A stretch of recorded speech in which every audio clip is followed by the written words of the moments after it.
সরকারি নীতিমালায় আটকে যাচ্ছে শ্রমজীবী শিশুদের মাধ্যমিকে ভর্তির সুযোগ। সম্প্রতি ষষ্ঠ শ্রেণীতে ভর্তির প্রজ্ঞাপনে 15 বছরের বেশি বয়সীদের সুযোগ রাখা হয়নি। এমন পরিস্থিতিতে দাবি উঠেছে শ্রমজীবী বয়স্ক শিশুদের লেখাপড়ার পথ সুগম করার। কাজের পাশাপাশি লেখাপড়া করছে নাটোরের শ্রমজীবী শিশুরা। দুচোখ জুড়ে স্বপ্ন কেবল শিক্ষিত হয়ে নিজের পায়ে দাঁড়ানোর।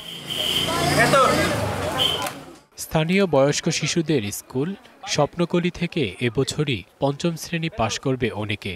জীবনের অঙ্ক মেলাতে গিয়ে এরই মধ্যে বয়স ছাড়িয়েছে 15 বছর।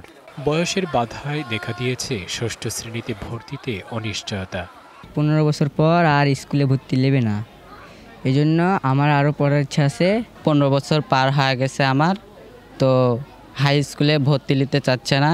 সরকারি প্রজ্ঞাপনে ষষ্ঠ শ্রেণীতে ভর্তিতে এবার সুযোগ পাচ্ছে 15 বছরের নিচের শিশুরা। কারিগরি বোর্ডে যা সর্বোচ্চ 13 বছর।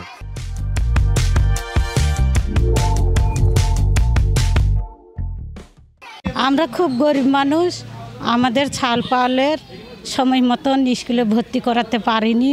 বিভিন্ন সময় বিভিন্ন কারণে লেখাপড়ার সুযোগ পায়নি, পরে এসে লেখাপড়া করছে। তাদের ভর্তির বিষয়ে বয়সের শিথিলতা নিয়ে আসা যায় কিনা। সরকার একটি নিয়ম করেছে যে মাধ্যমিক শিক্ষায় গ্রহণের ক্ষেত্রে তাদের বয়স 15 বছরের বেশি হতে পারবে না। সরকারের উচ্চ পর্যায়ে আলোচনা করে বিষয়টি তুলে ধরবেন বলে জানালেন জেলা শিক্ষা কর্মকর্তা। যারা শিক্ষার পাশাপাশি বিভিন্ন তাদের কার্যক্রম করে বা ঝরে পড়ার শিশু, তাদের বয়সের ক্ষেত্রে একটা সমস্যা হয়।